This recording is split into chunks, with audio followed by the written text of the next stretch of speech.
Good morning. Now I would explain about the physical development of child. What is physical development? It is the progress of a child that makes them control their bodies. There are two types of motor skills in physical development: fine motor and gross motor. There are two categories in fine motors: fine manipulative skill and fine motor skills. Fine manipulative skills are those physical skills that are needed for writing, threading, or puzzles, while fine motor skills are small movements that involve using the hands, the wrist, or turning the handle, like that. Gross motor skills can also be split into two categories: gross motor skills and locomotive skills. Gross motor skills are the movements that use the entire limb. Here, like catching the ball, you have to use the arms. While locomotive skills are broader and help children walk, run, or jump. Social development. What is social development? It refers to being able to build the relationships with the people around us. As they develop and perceive their own individuality within their community, they also gain skills on communication, communicating with other people, the process of their actions. According to Erik Erikson's psychosocial theory and its stages, it states that there are 8 stages of development, and that development continues throughout our life. Each stage possesses a dilemma for us to resolve. For example, in babies 0 to 1, we have the dilemma: should I trust or not? At the age of 2 to 3 stage, the dilemma is autonomy or shame and doubt, as they try things out for the first time. At the age of 4 to 5, the dilemma involves initiative or guilt. In all of its stages of development, confidence is a vital element that helps us to progress to the next stage. As with confidence, we tend to be able to resolve the dilemmas that life gives us. However, according to Lawrence Kohlberg's theory of moral development states that we progress through 3 levels of moral thinking that build our cognitive development. He believes that moral development, like cognitive development, follows a series of stages.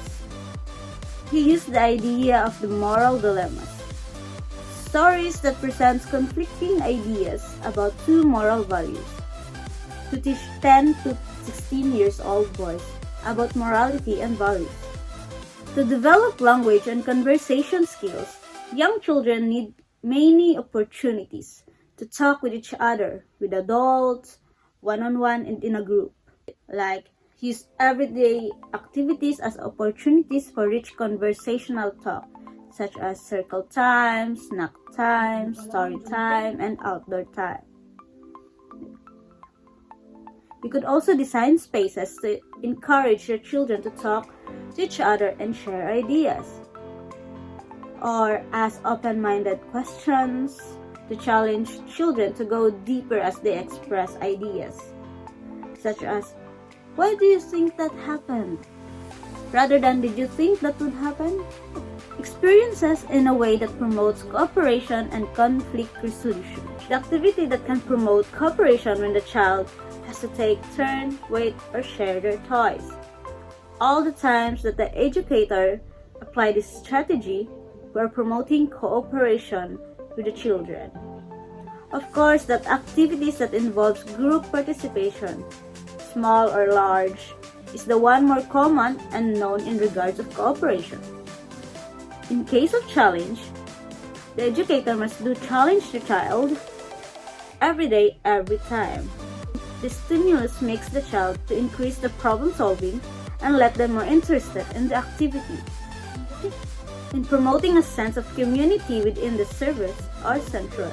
A community is more than just a location, or a collection of individuals who happen to live or work in the same place. When we talk about the sense of community, we usually mean the quality of the relationships and connections that bind people together, rather than just the fact that they see each other gradually or regularly. Children need to feel secure, and like they belong to the part of the group. They should feel accepted, and it is important for the childcare workers to treat every child equally.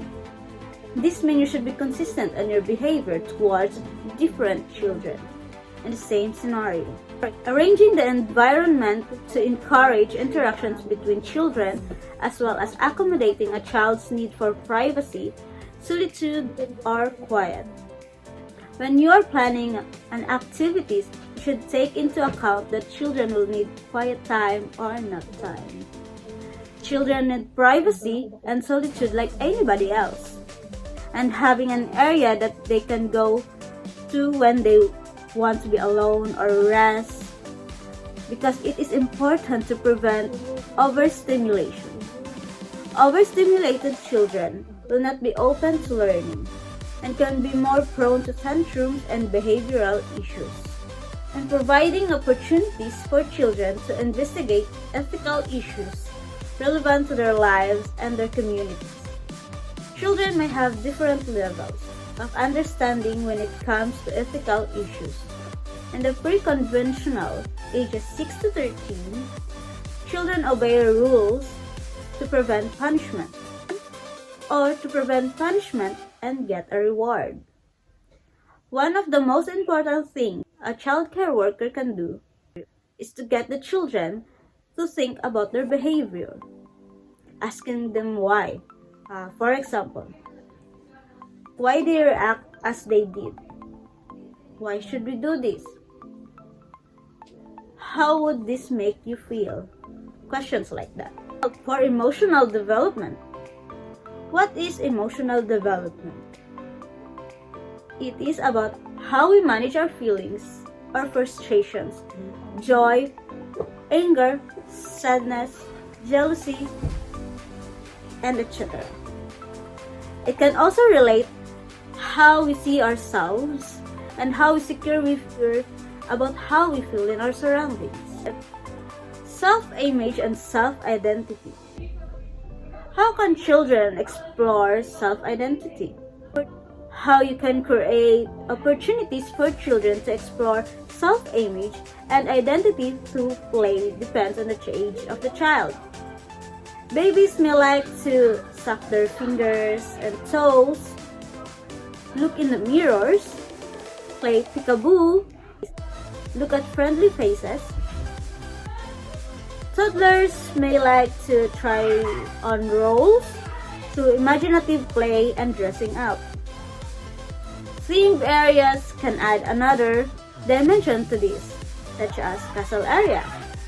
Developing ability to cope with emotions, such as anger, jealousy, joy, or etc. Through physical activity, manipulation of toys, banging of drums, sand, molding clay. In emotions, children can become easily emotional and need a safe place to vent their feelings. This should be safe for them and others in the setting. When children can verbalize how they are, it can help to relieve any tension that they have. If they cannot verbalize, plenty of reassurance should be given that it's okay. Tell me about it. To teach children about emotions, you can draw pictures of different emotions. Discuss them. For example, what makes you sad? What makes you happy? In attachment theory, a psychoanalysis, John Bowlby developed the concept of a theory of attachment, suggesting that we are born pre-programmed to form attachments to others, as without this babies could not survive. This followed on from the work of Lawrence in 1935, where he investigated imprinting in ducklings and geese, and showed that the birds would attach the first large moving object they met in the first few hours of our life. Cognitive development. What is cognitive development? It is how children learn and think about their environment. Cognitive development relies on memory, perception, and concentration. According to Jean Piaget's theory, she realized that children's cognitive development followed a logical pattern involving schemes. Schemes are conclusions we draw about the world around us based on our own experience. A popular scheme could be that all children live with all their parents. Jean thought that children could adapt their schemes when they came across new experiences. There are two ways to do this: assimilation and accommodation. According to Jerome Bruner's theory, Jerome thought that children develop and added to their ways of thinking rather than passing through stages. He suggested three modes of thinking: enactive, iconic, and symbolic, that once developed could be used in adulthood. According to Pavlov's theory, Pavlov noticed he could influence his dog's behavior through associations. He began to ring a bell just before he fed his dog, and noticed that they salivated before the food was given. Associating the bell with food. People can also draw associations. For example, if you are sick after you have eaten a lot of chocolates, you might associate being sick with chocolate and go off with it. According to Thorndike and Skinner's theory, they developed an experiment with a cat that was put in a box. To get out, they had to operate a lever. The cat was rewarded with food, and if it put back into the box, they would remember how to operate it. Skinner refined his theory, suggesting that experiences could be categorized into positive reinforcement and negative reinforcement. Behavior that results in positive experiences will be repeated, while behavior that has negative experiences will not.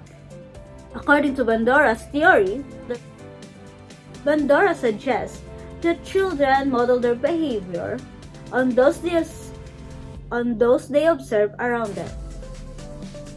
They process behavior to try and figure out whether to copy or not.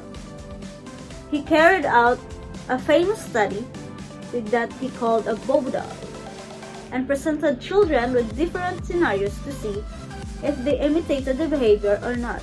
In communication development, communication and language development is about more than talking. It means all different ways a child understands and communicates, only part of which are spoken words. Communication and language development is important because speaking is an indicator of fine motor skill development and reflection of cognitive development. Consequences of choices, actions, and ideas. A consequence is something that happens after your child behaves in a particular way. It can be positive or negative. It is good to warn your child before you use a consequence. This gives him a chance to change his behavior. Active listening. Listening is an integral part of communication. Children need to be able to listen so that they could respond to someone appropriately. Responding to people appropriately shows that you are keen to know what they are saying and improves relationships, helping you to retain friends. It is also vital for retaining information and learning new things. Active listening is a skill that early educators can model themselves in their interactions with children. Creating print-rich environment. It is easier for children to learn to read and write in an environment that has lots of screens in it, because it shows them that reading and writing can be useful, such as posters and alphabet charts. Environment that foster holistic learning and development.